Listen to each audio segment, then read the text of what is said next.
Good evening, everyone. How are you? Took me a bit by surprise then when I usually get that kind of circling kind of Catherine wheel of death whenever I go live, but today it just kind of boom, you're live, and I was straight in. Took me by surprise. Anyway, as I always say, I've started saying around about this time of the evening, it's Friday and the beer is poured and the beer is cold.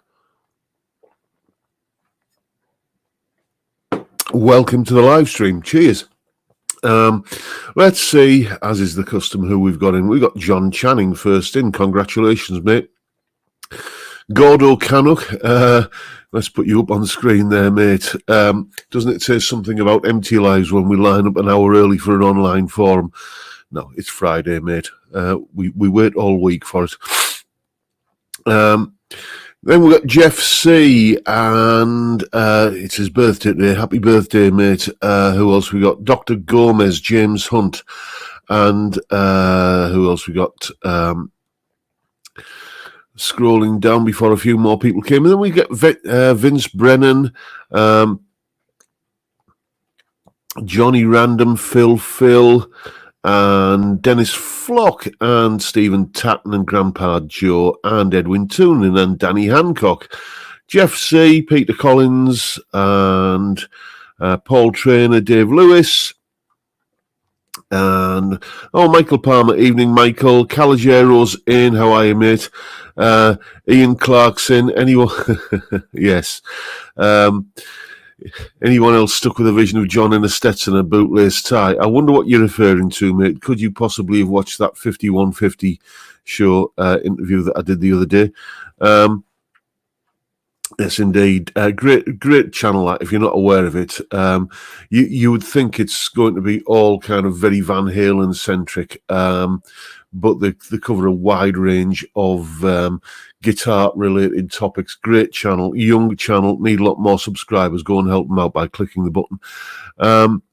Who else we got in? Chris Otterwell, and let's have a look. Sorry, the page is just refreshing there. And I've lost my place. Guitarman's in. Time Prophet, Anton, Malcolm Spillett, Dan Bernstein. How are you, Dan? A long time no see, mate. Dudley Squat, Thomas Mulvaney, and who else? We've got Cal B, and Fender Bender, Russell Gibson, Dave Pegg, Rexomatic, Pablo Hanksin, all of the usual crew, basically. Apologies if I've missed you out there, but it would, as I always say, be a rather tedious live stream if I spent the whole hour just taking the register. Yes, as always, I've got a cool bag here with a few cans of beer in it, and one or two notes on a pad that I've got down beside me here. But other than that, no idea at all what I'm going to talk about for the next hour or thereabouts.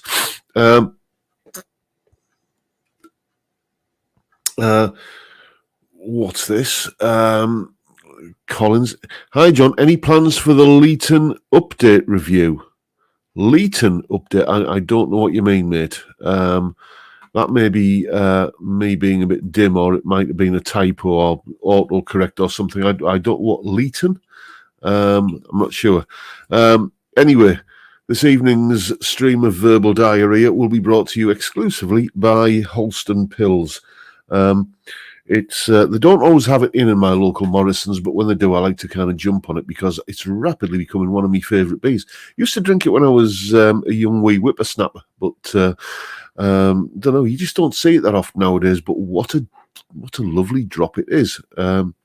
Yes, that T-shirt is awesome. Let you into a little secret. Today is my and the Mrs. wedding anniversary. 22 years ago today, she agreed to overlook all my shortcomings and say I do. And this was her anniversary present to me because it is one of my favourite sayings. And I looked up online and found what 22 years is, in terms of what anniversary is. Turns out it's copper anniversary. So I got her a nice sort of copper bracelet that she's over the moon with. So I'm very much in the good books at the moment. So thank you. Saying Locato wireless system. Well, about that update, yeah. What I can tell you about the Locato wireless system is that no news is good news. I just use it all the time. I use it for, kind of doing lessons with where I'm plugged into an amp, and we're kind of just chatting on Zoom in a lesson. I use it for when I'm doing videos where I'm doing the kind of walkthrough, talk through bits in videos. I use it for when I'm recording into Reaper. I just don't use a cable anymore because I don't need to, and it's just as I said when I got the wireless system, it's these kind of office chairs. There's one, no, you can't see, but there's one behind me identical to the one I'm sitting on with the wheels on them. If you've got cables trailing all over the floor, then the wheels on these chairs really do spell, the death knell for, guitar cables. Thank you, everyone, for all the congratulations on the wedding anniversary. It's we're having an extra special kebab this evening. I said to the missus, do you fancy going out? And she says, no, I want to sit on the sofa in my pajamas and eat the kebab. So, your wish is my command, darling. So, yes, there will be a kebab turning up later, and we'll probably, kind of do the whole sort of Netflix and get drunk kind of thing. That isn't really that much different from a regular Friday night, but it's just the anniversary celebration of choice. Anyway, round about this time of the evening, it is customary for me to tell you about what's coming up on the channel this week. No Saturday video tomorrow because I haven't been shopping for anything of note.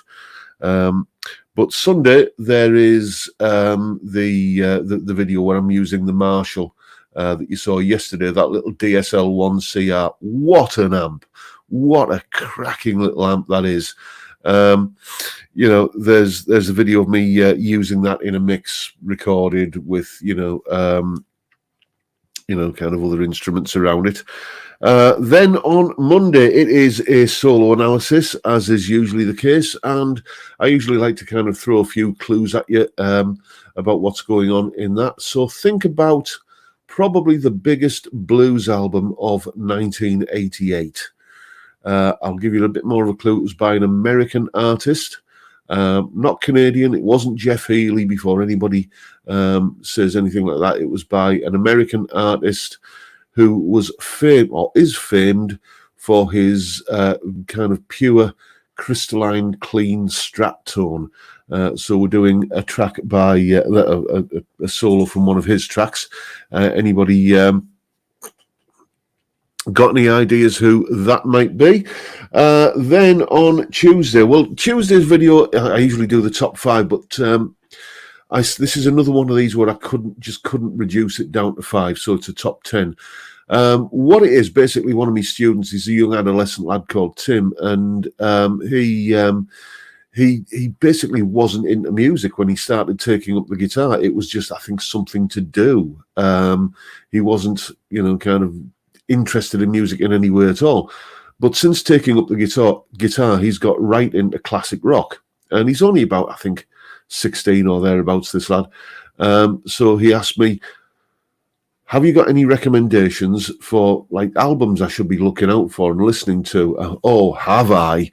So the top 10 Tuesdays is coming up this week is basically it's top 10 classic rock albums that you just need to own, no question about it. And they will be getting a rundown there. Then on Wednesday, it's the Lick series of videos continue with the video title is something like The Secret Blues Source That Only the Pros Know About. So that is what's going to be Wednesday's video. And then on Thursday, it's a pedal review. These Behringer pedals, you've seen kind of this one a few times, the vintage tube overdrive. I've got myself another Behringer pedal because of, you'll find out on Thursday, basically. Well, you'll find out on Sunday. It's basically because I'm not that fond of the reverb on that little Marshall amp. It's so I bought myself a reverb pedal, and you'll find out what I think of it there. Has anybody got Monday's solo? Yeah, yes, Thomas Mulvaney has got it. I don't know if you were first, mate, but I'll put you up on the screen. Monday's solo is going to be the solo from Robert Cray's title track of Robert Cray's album, Don't Be Afraid of the Dark. William Forrest and Vincent Brennan, Jeff Rock, Nancy Davis, a bunch of you were in there first with Robert Cray. So yes, that will be Monday's solo analysis, and it's a tasty little solo, lots of great licks in it, and even though I say so myself, the Sire Larry Carlton S7 did a really like properly good, Strat impersonation on that. Fantastic.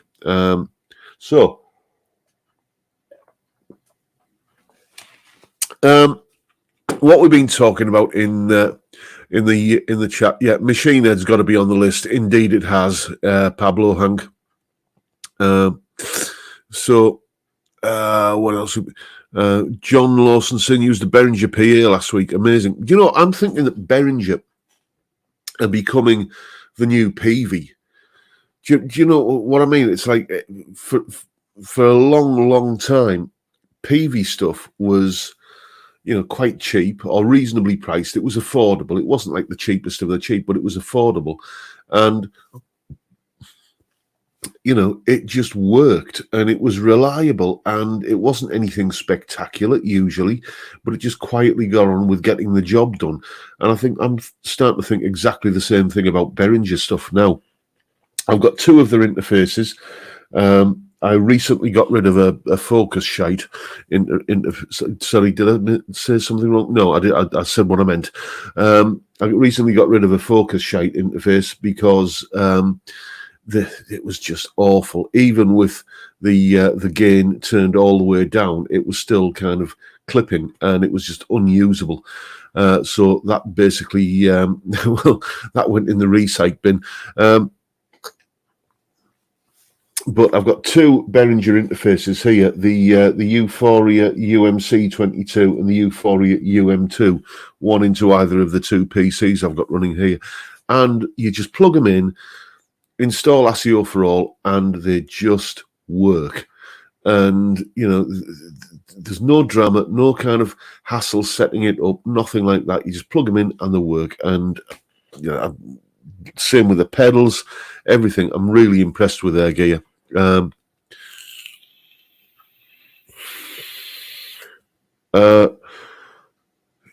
the Spark gone tats now you have the Marshall, John? Yes, well, the Spark arrived, and I was kind of okay with it, but once the novelty wore off, it was better than the Yamaha, the THR, the Yamaha. I'll say that for it. I preferred the tones on the Spark, but I just wasn't using a fraction of what it would do, and all of that kind of smart jam and backing tracks stuff was just, none of it worked properly. It was just, it wasn't fit for purpose. So then that chap called, I think it was called Jim, sent me the Moore SD30 in order for me to do a review on it and send it to Zoe's place. And when I checked up the prices, the Moore was about 100 quid less than a Spark, and I preferred the Moore. So I sent the Spark to Zoe's place, and along with a guitar that had been donated, a little Epiphone bolt-on Les Paul, which was a lovely little guitar. So anyway, Zoe's got that, the Spark and that. And then I just yesterday sold the Moore to one of my students. I got, a price I was happy with for it, and it basically meant that the Marshall really didn't cost that much in the long run. So, well, it didn't cost that much in the short run. It wasn't an expensive amp in the first place, but it made it even more of a bargain. So, yes, the Spark has gone, the Moore has gone. It's Marshall all the way now, and I'm really, really loving it. As I say, the only thing about the Marshall that I'm not really a fan of is the reverb. Guitar Geek, when he did a review of it as well, he came to the same conclusion. But, you know, when you can buy a reverb pedal for 20 quid that, you know, has its limitations, granted, but for just adding a little bit of a kind of glow around a note or a chord, it does the job famously. So, and plus, I don't record with it with the reverb on anyway. Dash Shaft saying there's something about Focusrite. My Focusrite works fine under Linux on the same machine booting Windows. I can't get it working. Wouldn't recommend them to anyone. Yeah. Well, I got the Focusrite working, and you know, but it just wasn't. It was just the output of it was just too hot, and well, the input of it was too hot. Even with, as I say, the input gain turned like not down, but all the way off. The red clipping light kept coming on.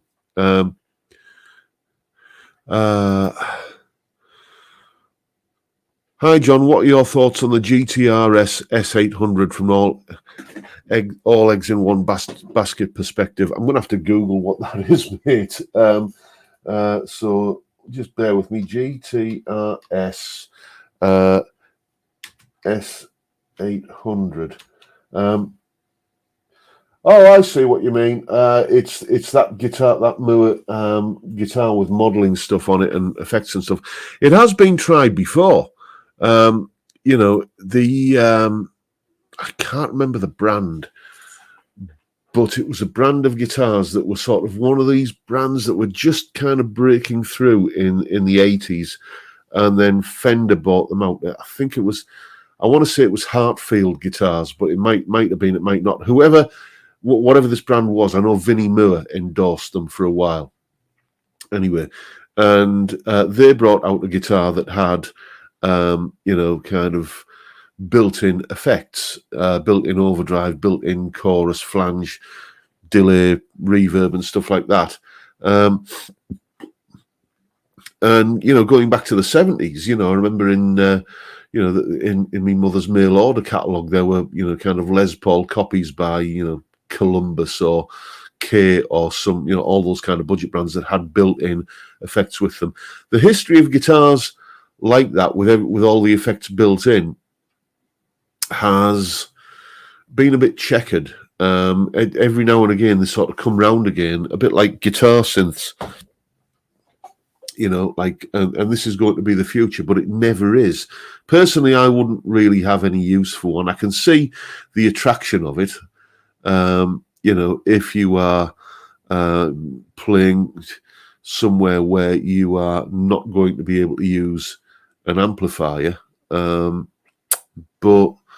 you know, I don't know. It just seems that you've got everything, as you say, all your eggs in one basket, and you know, supposing you like the amp tone that you're getting, but you want a different guitar, you know, it's just, does anyone else remember another similar thing from the 90s? The Roland V guitar system that was going to conquer the world. That was going to be, you know, just a game changer. You know, it was like this big pedal board, the size of the size of about that big. I can't think of anything comparable. But it was like a big size pedal board, and you used a hex pickup to go into it, and it could make your guitar sound like a Telecaster, a Strat, a Les Paul, or whatever. Or, you know, for that matter, it could make it sound like a set of bagpipes. And again, none of these things ever seem to take off. Let's have a look, see what we've been talking about.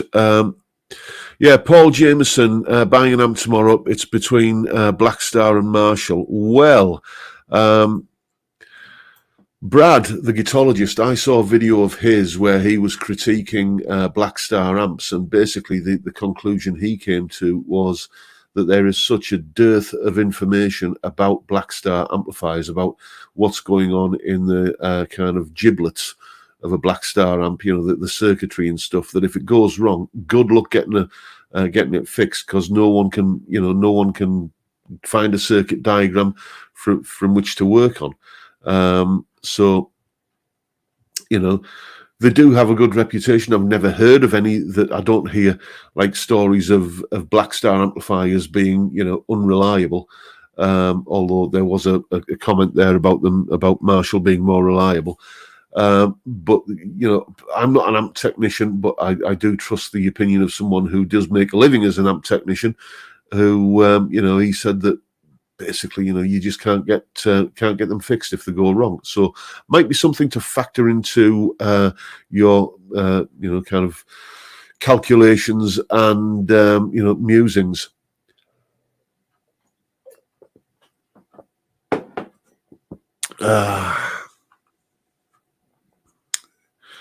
Let's have a look, see what else I've missed in the chat. Vox have a multi-effects guitar, don't they? It wouldn't surprise me, mate. Wouldn't surprise me.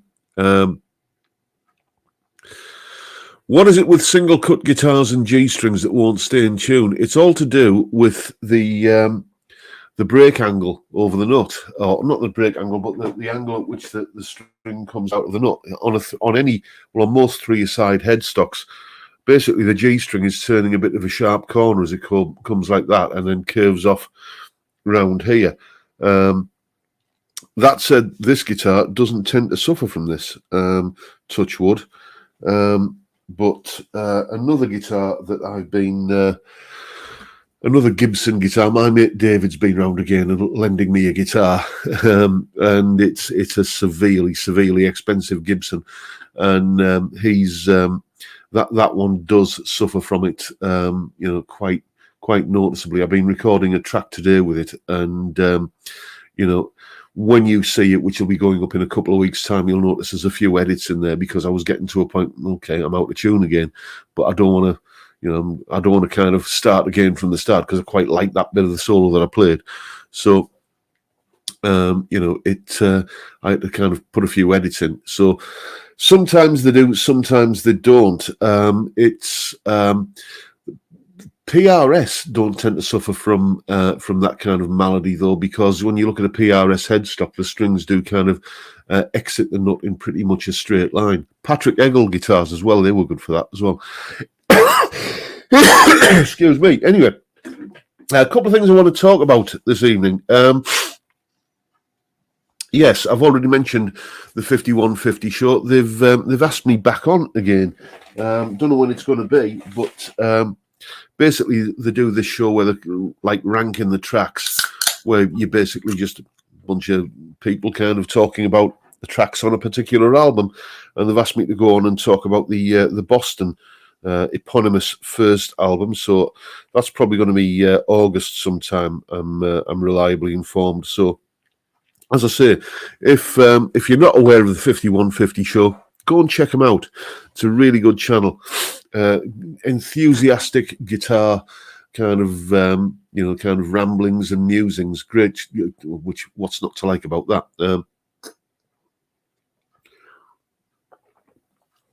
The other thing, excuse me, the other thing I want to talk about is we were talking, was it last week or the week before, about the rock lead guitar masterclass, or let's put it this way, the melodic rock masterclass.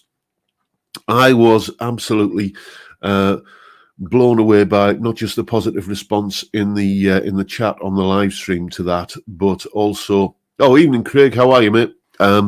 Also, like, you know, loads of emails I've had about it. Yes, sign me up for that. So that is going ahead.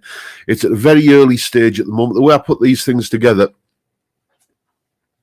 is I record a bunch of solos, and then I kind of do my own kind of solo analysis on them. So, okay, so that's happening now. That's happening. Oh, and I need to talk about this, and I need to talk about that, and then formulate all of these points into some kind of you know, teachable lesson sort of thing. So I would imagine that's probably going to be, you know, back end of the summer or the autumn, depending on how much time I get to devote to putting it together over the next few weeks. The other thing that I thought, and let me know what your thoughts are on this, but I'm always getting people asking me about, you know, kind of tabbing stuff out in Guitar Pro. Now, I did a video on this way back in the mists of time, where I kind of demonstrated how I tab stuff out, or explained how I tabbed stuff out. And it was like, about a 10-minute videos, 10, 15-minute videos, most of mine tend to be. But I was thinking, would you chaps be interested in me doing a video, possibly even, a live stream where I'm, tabbing something out just in real time, so you get to see the process of me doing it. It's something I will happily do if you're up for it, but because it to be honest with you, it won't take any effort at all for me to do, because I'll be, whatever solo I'm tabbing out in the video is a solo I'll probably be tabbing out anyway. So it's just a case of getting the webcam going and just having the record button pressed while I'm doing it. So if you'd like to see that, then I can make that happen. If, on the other hand, you think it would be slightly less interesting than watching paint dry, then I won't be offended. Right.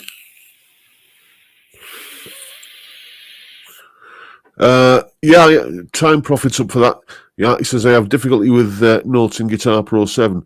Us guitarists don't know what a note is. Yes, many a true word spoken in jest there, mate. Yeah, I still use Guitar Pro 5. I've been on it for years, and I just know where all of the keyboard shortcuts are and all of the kind of where everything is, and I've got a really fast workflow with it. So, when you get used to something, you think, well, and you're a little bit nervous about kind of going for the newer version of it, because we're up to Guitar Pro 8 now, aren't we? I just checked the other day.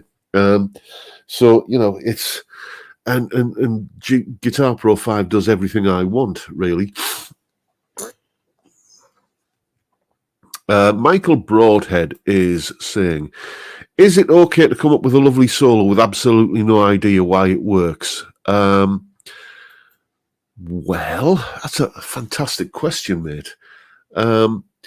If here's the thing, I would say, if you just want to play that one solo and it just came out and it's just perfect and it's just, you're really proud of it and great, okay. What happens when you want to do it again? What happens when you want to play a similar solo? What happens when you want to play another improvised solo on the same song? Can you reproduce it? Can you get that same, that beautiful kind of combination of rhythmic and notes and harmony and everything all happening again? Or was it just, by kind of good luck rather than good judgment? You see, I've always been like, that sound, it just seemed, from my perspective, when I first started learning to play lead guitar, it was like, that sounded really good. What did I do? How can I make sure I can do that again? And just that sort of, I don't want to rely upon happenstance for, for the nice things to happen. I want to be able to do them to order. I want to be able to kind of just have that as something I can call upon whenever I need it. And that's one of the things that made me kind of start getting interested in not just the how, but the why. So we're talking music theory, but each to their own, mate. I think it's certainly true of a lot of guitarists that maybe because you may be a little bit what's the word, nervous about the theory side of things, that you don't articulate it about targeting the major third in that chord, or kind of adding a neighbor tone to add tension before you resolve. Maybe you don't articulate it in those kind of ways, but it's certainly the case that a lot of people do have an intuitive understanding, and have a kind of a knowledge of what they're doing, even if they don't have the textbook terms to put onto it. So there you go. Right, and Ian Clark saying, Guitar Pro, I'm in. How about Audacity for Idiots as well? Yeah, well, I did do a video on, I think, 5 uses for Audacity a little while ago. Oh, Angel Martinez is in. Greetings from New York. Greetings from North Yorkshire, mate.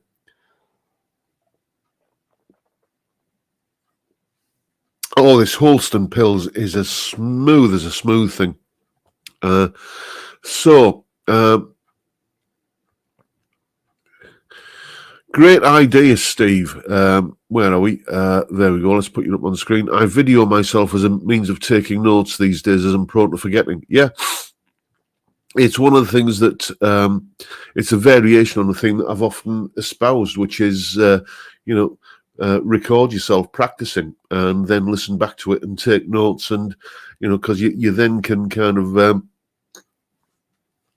effectively become your own guitar teacher, because a large part of my job is just pointing out to people that you do realize you were kind of doing that wrong there. Was I? Yeah, okay, you were doing it like this. I wasn't, was I? Yeah, I'm afraid you were. Oh, I wouldn't have known that.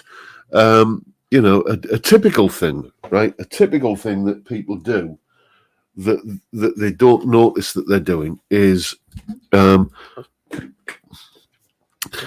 they're playing a bar chord, I see a lot of this kind of thing happening. So there's your bar chord. I see a lot of that kind of thing where people are putting that much pressure onto the strings to get the bar chord to sound that they're actually bending the strings out of tune.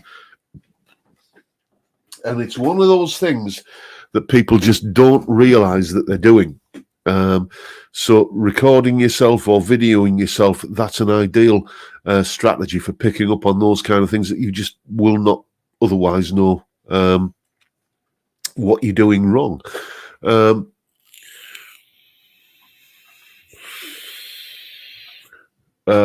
Let's have a look, see what we've been talking about in the chat. Who else we got in? Cylon Hybrids in. How are you, mate? Deco dude saying, John, that's the left side of your brain taking over. Okay, mate, fair enough. What else we've been talking about? Okie dokie. I see that that tabbing video seems to be quite popular on that. So, yeah, that will be coming up in, well, I would say the near future, but the way I would do these videos, as I often say, is that, today I've been working on a video for, let me just tell you what date that will be going out.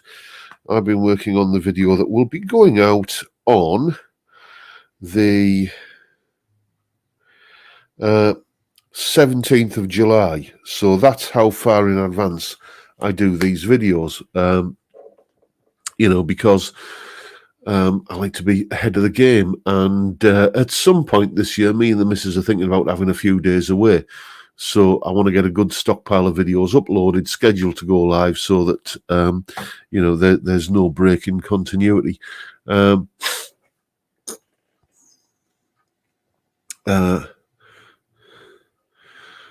Let's see what else we've got going on. Craig, what are you saying there about music theory? Music theory is not something to be scared of. It helps your playing so much as John is fantastic at teaching things. Oh, you're making me blush, Craig. Thank you very much. I suppose that the thing that really helped me was that I didn't realize I was doing music theory when I was learning it. I was just kind of curious about, well, why does that sound good? Why if I move that note down a fret, doesn't it sound as good? Why when I kind of all this sort of stuff? Why does that chord work with those other chords, but that one doesn't? And and just kind of formulating this sort of game plan of like what kind of worked and what didn't. I didn't have a clue what I was doing in terms of intervals and kind of major third, minor third, perfect fit, flat fifth, or anything like that. I didn't know what I was doing, but I sort of learned all the terminology that went along with it after the fact. Where are we? What you're saying there, Time Profit? I've lost your post there, mate. Do you set your own hotkeys in GP5 or do you use the standard ones? I just use the standard ones. Because they make sense to me. Like if I want to apply a string bender to a note, I press the B. If I want to, hammer onto a note, I press H. They just seem intuitive anyway. So, why would I mess with it?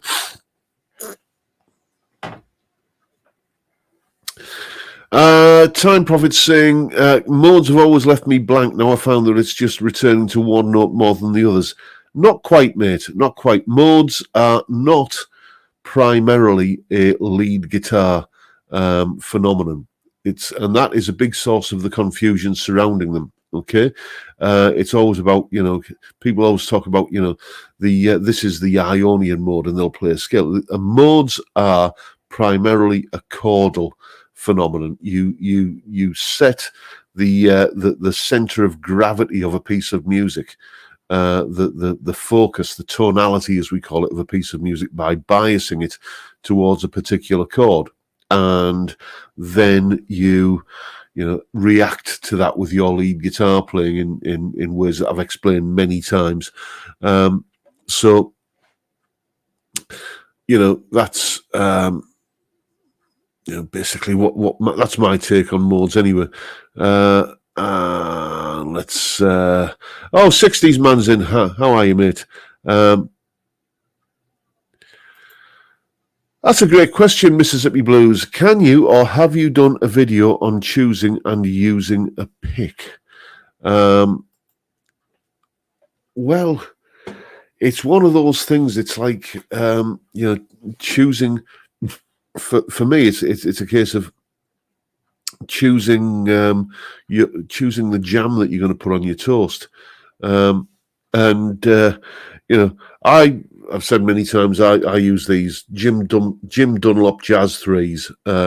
I like a very rigid pick with no give in it at all, because if you hit a note and then the pick, because it's a thin, flexible pick, flexes, and then it adds a delay into it adds a lag into the system, which I don't like. So I like a fairly rigid pick, and I like a fairly small one. For years, I used to use those little sort of teardrop Gibson picks, but gosh, about, I don't know, got to be more than 10 or 15 years ago, I went to Jim Dunlop Jazz 3s, and I've just stuck with them ever since. And okay, when I'm playing on an acoustic, though, I do tend to prefer a bigger pick. I'll use just any old thing like this, as long as it's fairly rigid. I've got a few of the bigger ones. When I'm doing kind of an entire song of big strummy cowboy chords, I do prefer something a little bit kind of bigger to grab hold of. Where are we?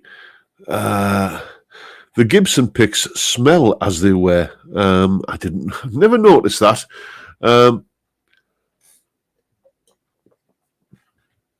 When I'm playing bass as well, I'll often use a bigger pick because, bigger strings on a bass. Excuse me, I need another drink. I do apologise if I'm a bit snuffly tonight, lads.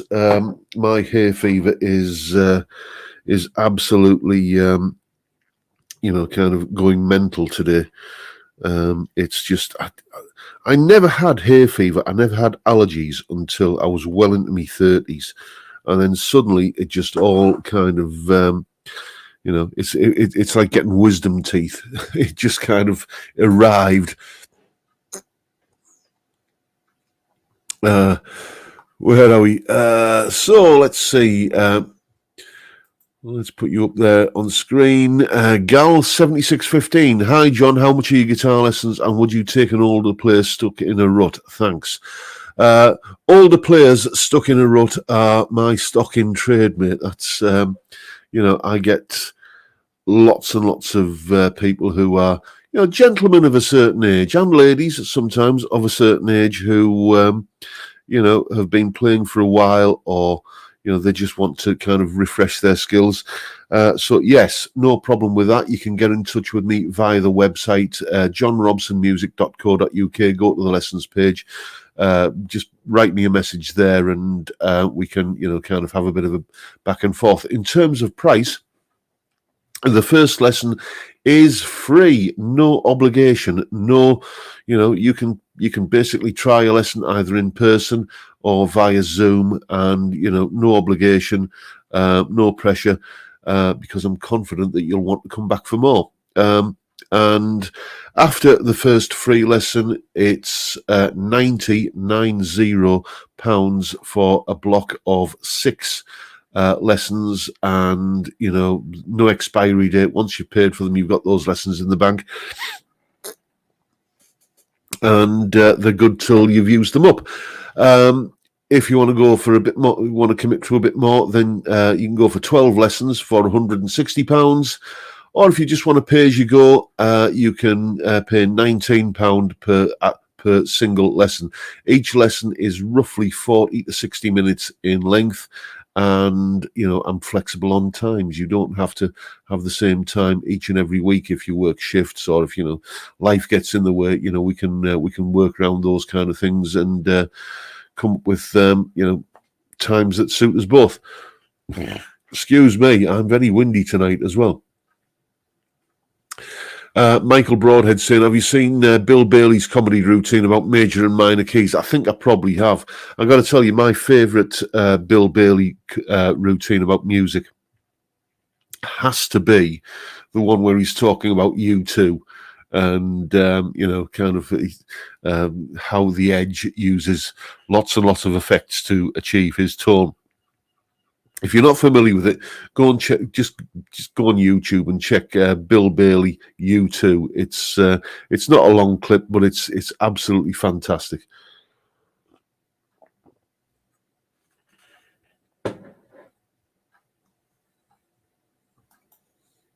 What are you saying there, Colin? It's the build from the pollution in the Teesside air. Hay fever. Oh, you mean hay fever symptoms? For some reason, it hit me bad 7 years ago, and it won't bog off. No, it's I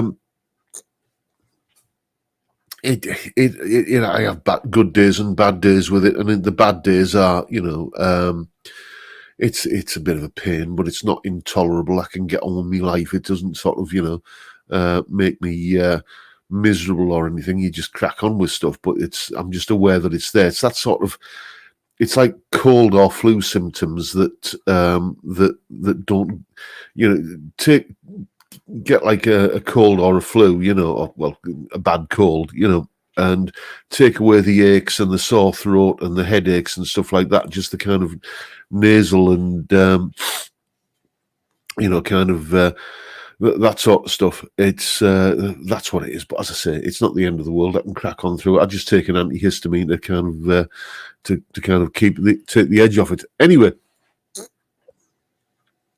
thank you, Peter. Those rates are brilliant. Well, I make a living doing it, mate. I'm not greedy. I enjoy what I do. I put in long hours, but it's long hours doing a job that I love, and I'm not greedy. As long as I'm making a living and paying the bills, doing something I love, then I'm happy to do it for those kind of rates.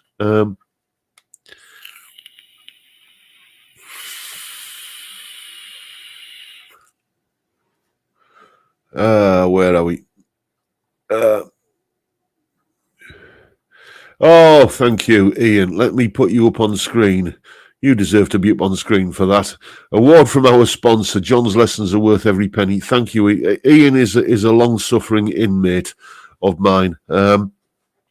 We get together every Wednesday morning, and he kind of fills me in on the progress or lack of that he's made that way. Usually there is progress, even if he doesn't believe there is. He's also, we get on as well. I got to tell you, it's one of the things that, because most people, where do your circle of friends come from? When you're kind of, your social circle, it's from people that you work with. And, I've been fortunate that many of the people I've started out, like having a professional relationship with as I'm their kind of guitar teacher, they're my client, and I'm their teacher. Friendships have arisen out of that, and it's not surprising because these are the people that I work with. One guy, he hasn't been for a lesson with me in years. Actually, he came for one the other week, but he's a guy who used to have a lesson every week, relentlessly, and then work got in the way, and he owns his own company, and basically kind of life got very busy for him. So he had to knock the lessons on the head, and he comes for 2 or 3 lessons a year now. But he's been coming that long that he was already a really good friend of mine. When, as I said earlier, 22 years ago, me and Jackie tied the knot. He was at the wedding, and he was on my stag night, and so it's. I just think this is the best job in the world. I get to sit in front of a webcam all day, every day, and talk about music and guitars. What else would I be doing? Stacking shelves? I think. I know which side my bread's buttered on, basically.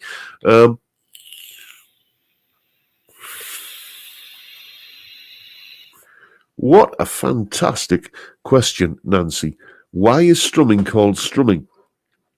I would love to, at this point in the evening, say, well, now the reason is, but genuinely, I have no idea. I suspect it's probably, and excuse my linguistic ignorance here, but I suspect it probably has its origins in Spanish. Because the guitar is in essence a Spanish instrument. The other guitars we know it today, 6 strings with that tuning, flamenco and all of that. Oh, thank you, Colmcross. You're a gentleman.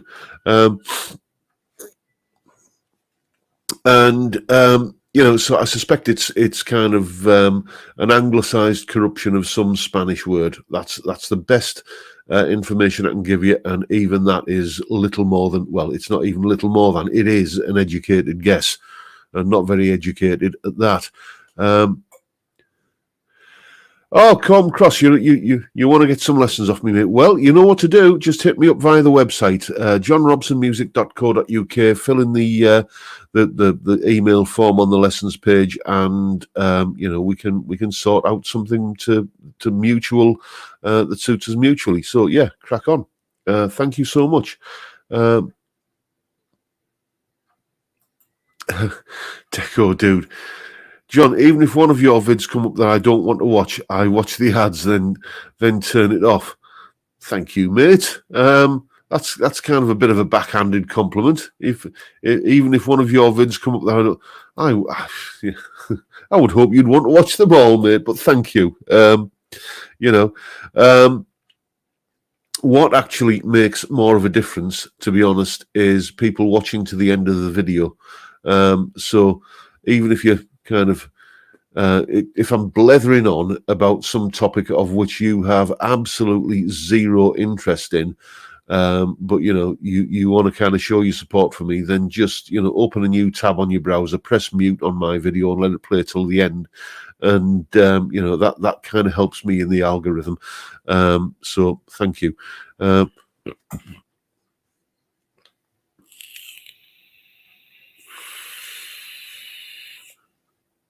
What a great question, Vincent.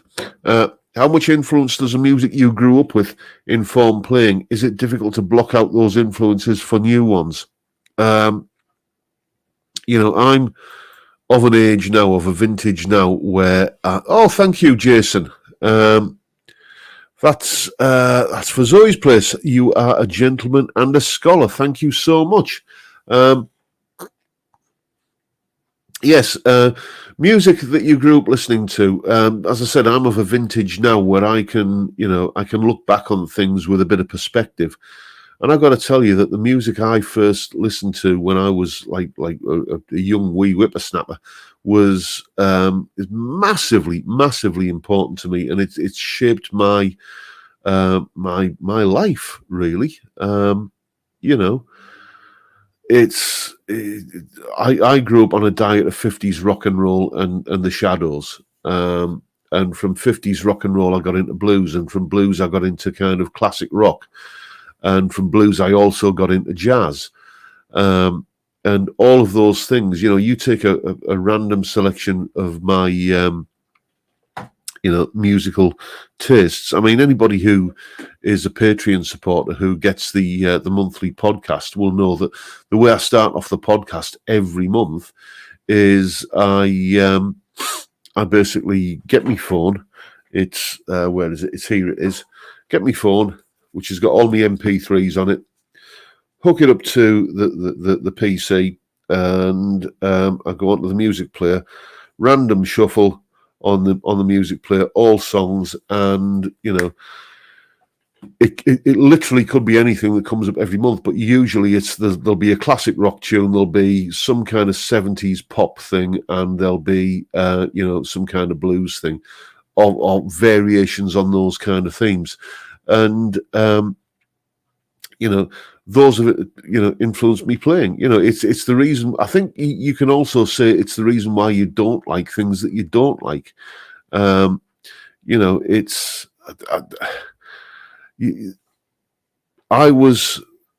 I think I find that everybody who is like really heavily into thrash metal, for example, was exposed to it during that part of their life when they're kind of receptive to new music. And that kind of adolescent sort of era, and I was a bit long in the tooth by the time thrash metal came along, so it didn't have that impact on me. So it never really, kind of grabbed me in that way.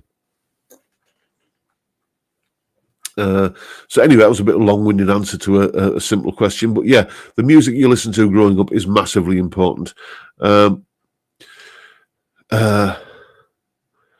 Let's see what else you've been talking about while I've been blethering away, giving you my pontifications.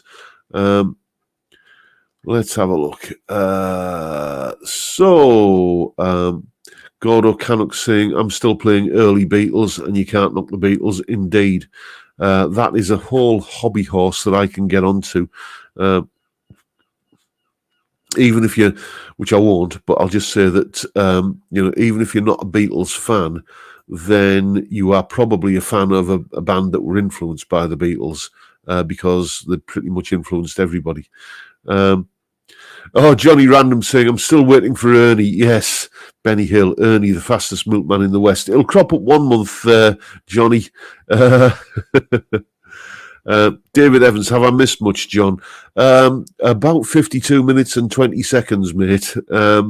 And I've got a kebab turning up not very long, so I'm gonna we'll make it to the usual hour, but just after 6 there is the anniversary kebab turning up, so I can't be late for that, or else on my wedding anniversary is of all days.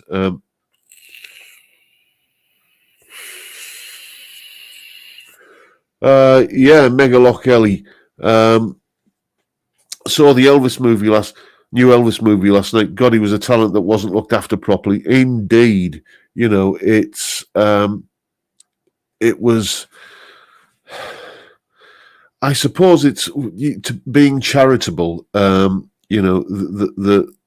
kind of career model for an entertainer in the 50s was that you had a few hit records, but you got longevity by becoming an all-round entertainer that wouldn't kind of fade away once the next teeny bopper craze came along. Hence his move into movies, in the same way that Sinatra had done a generation before. But if only we'd known if only they'd known what was going to happen, that you could be an artist who had longevity in the music business purely by being in the music, and your core audience, if you appeal to a more mature audience, would stay with you. And I think Elvis kind of had a little bit of that, but he did 10 years of awful movies, and then from coming out of the army in 1960, the 60s were sort of where he was just churning out these awful films, and then he was just locked into Vegas contracts, which was But I agree with you, mate. He was very, very poorly handled. I was reading about it in the paper this morning about that movie, and they're saying that Tom Parker was a bit of a wrong un, let's say, a bit of a bad man, and we'll leave it at that. But yeah, it's one of those great what ifs, isn't it? You know. So anyway, let's see what else we've been talking about. Another happy anniversary wish there from Dalius. Is that Dalius or Dalius Music Channel? Thank you very much, mate. 22 years ago today, she said I do. Anyone watched the Chuck Berry programme on Sky Arts last night? Great seeing all of the famous musicians covering his songs. I didn't see that, actually. And Gordo condolences to your long-suffering wife. And Funky Moped, there's a blast from the past from the 70s, indeed. So, yes, apparently somebody just mentioned there, Maiden Man, Glastonbury, shameful for £350. Yeah. I used to, and this is really a sign of, well, it's probably a sign of a couple of things. Mainly, I suspect that I'm kind of, well into middle age now, but go back 10 years, I used to religiously watch all of the Glastonbury coverage on when it was on TV. Kind of hit the red button to see what's on the other stages, Now, I didn't even know it was Glastonbury weekend this weekend. I have absolutely zero interest in it. Paul McCartney's is he in the legend slot, or is he doing like a proper headline gig? Because there's that sort of slot they do on a Sunday afternoon for the let's kind of put on an oddball kind of old age pensioner to kind of to attract the older crowd, or is he doing like a proper headline spot like Metallica did a few years ago? So I've just never had an inkling to go to Glastonbury, especially these days. It just seems, it's, I don't know, it's just that sort of hippie capitalism that it's just not my cup of tea, to be honest with you.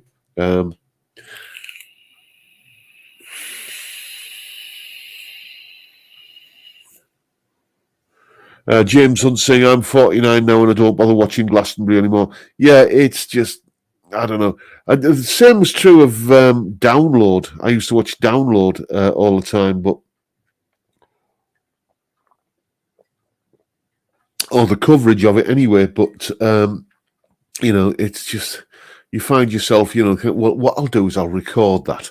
I'll do that on the Sky Plus, and then I can fast forward through the stuff I don't like. And when you've recorded 3 hours worth of coverage and you fast forward through 2.5 hours of it, you just think, was it really worth recording? One band I did actually see that I'm going to be trying to include these in one of the solo analyses at some point. One band I did see on coverage of Download a few years ago was the Winery Dogs. Billy Sheehan and what's his name? Guy who was the drummer in Dream Theater. Forget his name. Mike Portnoy, and Richie Kotzen. Their little kind of power trio supergroup. That was a fantastic set they played there. It made me go out and buy the album. So occasionally you do stumble across a hidden gem like that, but it's for the most part now, I'll just, especially when, you've got YouTube and stuff is on demand, all I've got to do is go on the smart TV downstairs and, kind of type in Gary Moore, and I can watch a Gary Moore gig anytime I want, or an Eric Clapton gig anytime I want, or a Jeff Beck gig anytime I want. You do kind of, when you get to a certain age, retreat into your musical kind of safe zone, I think. And, is there any shame in that? Personally, I don't think so, because I'm admitting to it live on YouTube at the moment. Anyway, chaps, It's about time I was going downstairs and waiting for the kebab to turn up because the wife's in her pajamas already, and she absolutely hates, answering the door when she's such a tired. So I better go and make myself scarce down there. Thank you once again, everyone, for turning up and watching a fat, bald northern lad drinking beer and talking rubbish for an hour. It's been a blast, and I'll keep on doing it till you're sick of me. But for now, once again, time, gentlemen, please.